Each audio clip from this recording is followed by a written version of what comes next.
All right, I am so excited to introduce our final speaker of the night. Our final speaker is Naryan, and Naryan has a pickle jar on his desk, which is filled with a habitat of collected rocks and driftwood from the Toronto Islands, where his 5 pet cherry shrimp live happily. Narayan's greatest joy was when his partner finally said yes to installing a disco ball in their living room. And Narayan helped to found 3 different a cappella groups. And this is because he's not a great singer and couldn't pass the audition process for existing groups. Narayan, come on up and share your fuck up.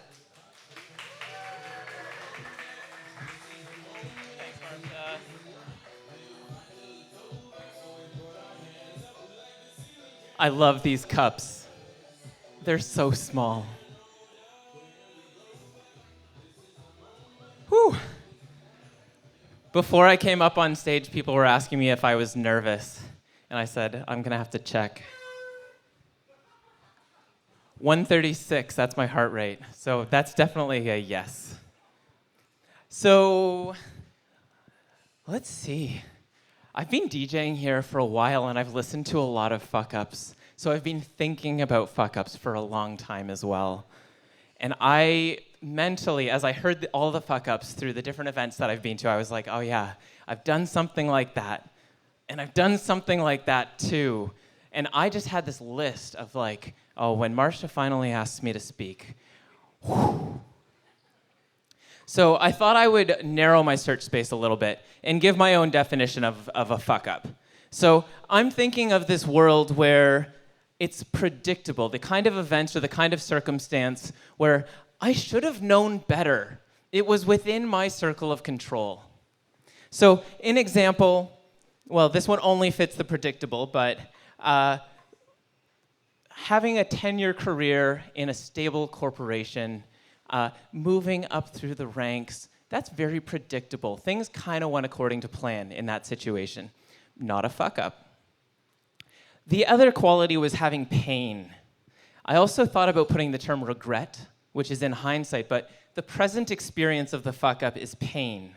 So this would be like the pain that I felt when I was let go during COVID from this 10-year career without giving an explanation why, other than, you know, it's COVID. Shit happens. So I'm also not going to count that as a fuck-up because to me, it wasn't predictable. I don't think I could have known better. Even knowing what I know now, I don't know if that was within my control. But the fuck-ups, this nice zone in the middle where it was predictable pain. I've got an example of getting a variable rate mortgage 3 years ago. When I did all my research and the internet was like, rates could go lower. Toronto prices only go up. Like, it's going to be great. Variable's the choice. And my parents, who baby boomers, have owned houses for several decades, are like, oh, I have a gut experience that says maybe go fixed. And I'm like, no, I'm smarter than you. And they were like, yeah, I think you're smarter than us. You should do the thing that you're thinking. Fuck up. Predictably, pain. I'm still feeling that pain. Another example. I have a faucet in this house that I bought.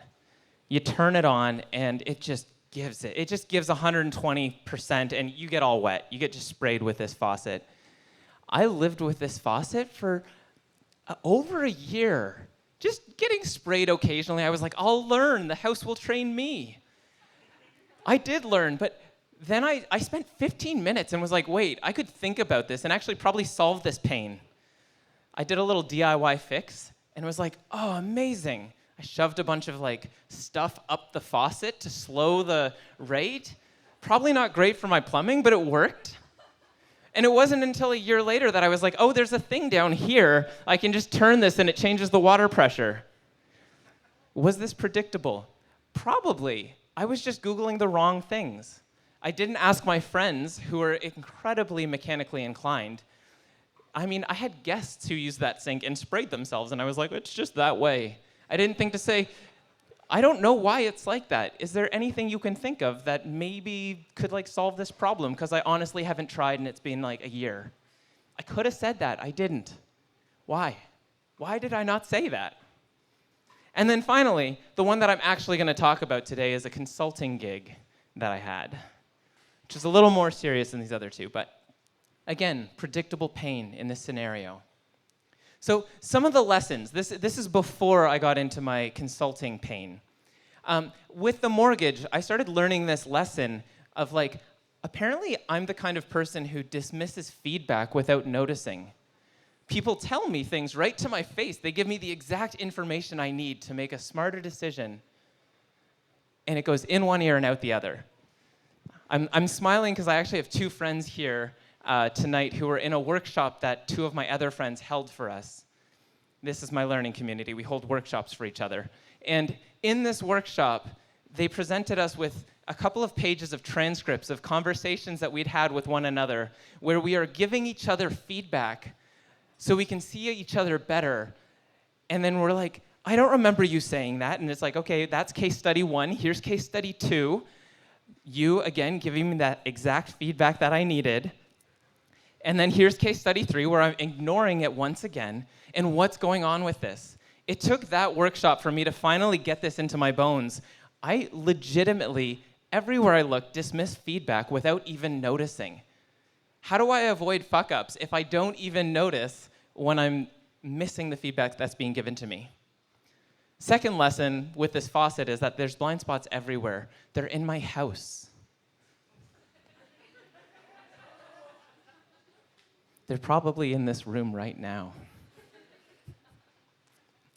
Okay, so here's the story. I was hired to build a website for an organization that I also worked for. So I had friends who hired me, and I brought in a team of other friends. All of these are people I know and like. We started off this consulting arrangement, this hiring, by saying that we all want to prioritize our relationships and our learning. And these are people who know, these are leadership consultants and people who study interpersonal dynamics. So you'd think we'd be immune to this kind of fucking up. You'd think. Right off the bat, we had a little bit of a bridge here. And you can kind of think of me as this person in the middle. I've got my friends on this side that are like doing the work, and I've got my friend on the other side who like hired us to do the work. And I start to say, okay, building a website, how hard can this be? We're gonna build the website, it's gonna be great, we know enough to start. And the person that hired us ended up saying, actually, I think we need to clarify the scope, because maybe it's not a website that we need. And I'm like, okay, well, regardless of, you go clarify your scope over here, but me and the team, we're gonna get started, okay? Because we gotta finish this whole thing in like 6 months or a year or something like that. So regardless of what the next step is, I think we should talk to users, get some good user experience, see what they actually need, because maybe the organization that hired us doesn't know what it needs. That sometimes happens in this business. So the business came back and said, figuring out the scope, what I think we need is a CRM. I don't even remember what that stands for, Customer Relationship Management Tool, something like that. But the users we talked about said, oh, we want a clean user experience. We want a learning management system. We want it to be simple and easy to follow. The kind of things that users ask for. And we talked to so many people. We looked at competitors. But we're seeing, again, this difference. There's a difference here. And you'd think our group would be able to talk about this difference. We do, but apparently not enough. So we continue on with this. And I think, okay, well, we can probably deliver this website that includes a CMS.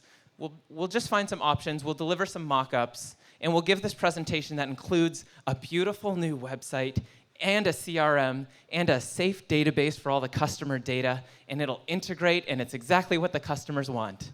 Ding. Apparently, that's not what they wanted.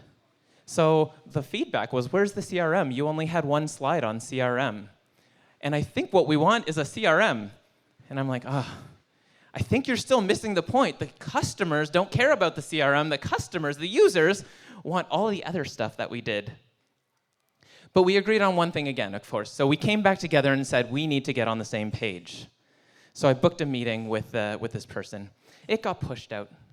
Too busy, you know?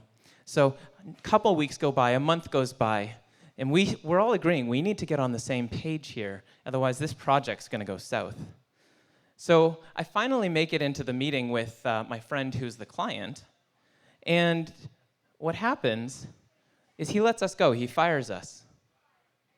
And I go, what? But we never got on the same page. We didn't sync up. What happened? And I'm feeling all of these emotions in my body in this conversation because I've got a team depending on me, a team who, this is a reasonably sized contract. This is work in this economic climate. And I have this nagging suspicion that the pain that I had been feeling, these little senses that I felt all through the process, that those might have been some feedback that I was maybe in some ways ignoring. And so I felt like the ground was pulled out from under me. It reminded me of when I got let go from that corporation after 10 years, but a little bit smaller, so probably some trauma from that first experience that was sort of like reliving itself in this experience. And again, the weird thing is I've got friends on both sides. So the good thing is that we still have this thing at the beginning that said we should prioritize relationships and learning. And because we wanted to do that, we actually made the commitment to record every conversation that we ever had as a team. And we have transcripts. So of course we're going to have a debrief. That's my favorite word, by the way, debrief. So, anatomy of a fuck-up. This is what we did. We actually ran this as a little exercise for both sides, both the people who fired us and the people who got fired, with me in the middle being like, I think it's all my fault. But maybe not. Maybe other people will see other responsibility. Maybe it's not all my responsibility here. So the way that we did this was we started to look at the data. We took those transcripts, and we built a timeline of what happened. Who said what when? That's the only reason why I can actually pull out this timeline and show all of these multiple times when we were speaking past each other. Because I can see it in writing when the client said, we really need a CRM. And I go, I hear you. I didn't hear them. But that led us to the second stage here, which is the meaning that we made. So you've got the exact words that were said, but then we got the chance to go in and say, here's what sense I made of you saying that. And here's what I was thinking, and here's what I was feeling emotionally. Because all of these things are part of the interference pattern that prevents us from actually hearing the feedback that we need to hear most. And it was cool because you started to see multiple stories coming out of the same exact instance. So I have this story of, so this is getting into the lessons part. So drawing out from these meanings, we had learnings and insights, which is where we start to see patterns in this particular case study that connect to these other experiences in our life. So I'm tying this back to my faucet, and I'm tying this back to my mortgage because I'm starting to see some patterns here. As a leader, and this is part of my learning and insights from this particular case, as a leader, one of my greatest strengths, I think, has been clarity of vision and confidence. I can sometimes gain the ability to speak to a team of people, convince them that there's a clear path ahead and that we can go there. And so for me, my experience in this project was that I was the one who had the vision. And they hired me to bring my vision to this team. And I'm going to bring the team, and I've got the clarity, and everyone else is confused. The client is confused. My team is confused. That's not feedback. That's why I'm the leader. Weird story shows up in many parts of my life. There's a lot of times when my overconfidence quiets the voices around me. Somebody else on the team had a complementary pattern to my pattern, and we could see why these two patterns fit together, which was something like, this is a new domain for me. Naryan seems very confident. Maybe I do see a lot of problems in the way the team is working right now, and this person knew a ton about human dynamics, as I mentioned before, but she sort of, instead of giving me hey, Naryan, there's a level 10 alarm on here, you should really we need to sync up earlier, way, way earlier. Kind of like what Ken was talking about, how we can just let these problems fester a little too long. And she saw oh, I thought I was telling you this like loud and clear, but I was actually really hedging my words. And it actually was at like a level 2 alarm when I go back and read what I said. And so we could see that pattern in play too. And every single one of us who was a part of this was able to notice their own patterns and start to trace those into other parts of their life, which is really cool. Like, I don't know. It is a fuck up based on my earlier definition, but at the same time, so much learning came out of this.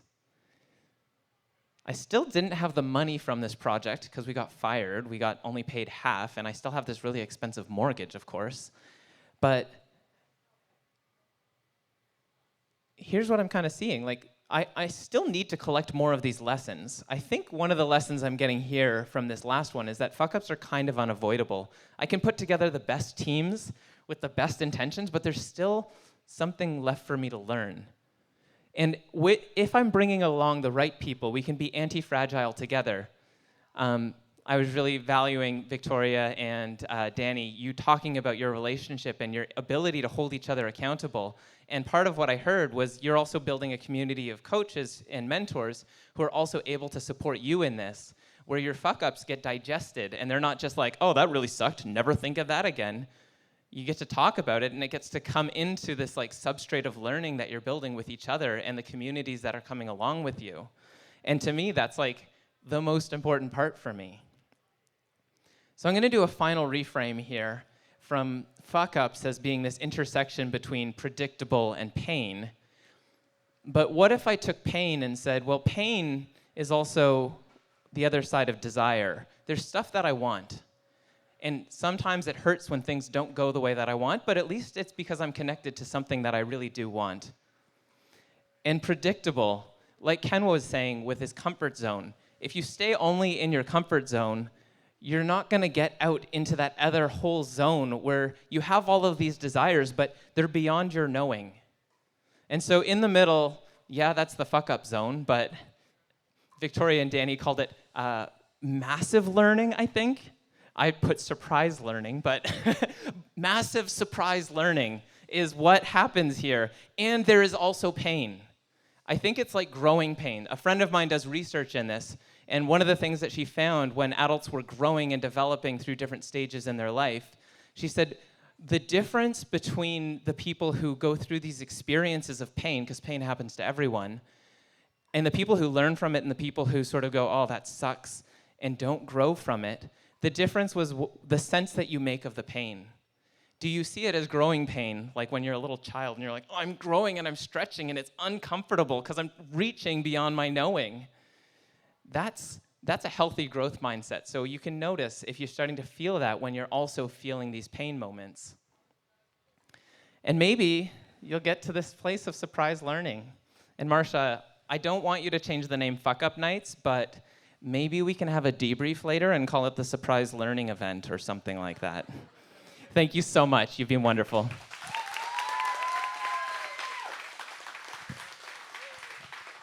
Amazing. Thank you, Naryan. What do y'all think? The surprise learning event? Yes? No? Yeah? We'll see about that. That was a fantastic story. That was a really interesting way to kind of break down the anatomy of a fuck-up. Really kind of made me think of what I've learned over the years in a different way. And I thought you tied all the stories together today in a really interesting way as well. So yeah, let's open it up for some Q&A for Naryan.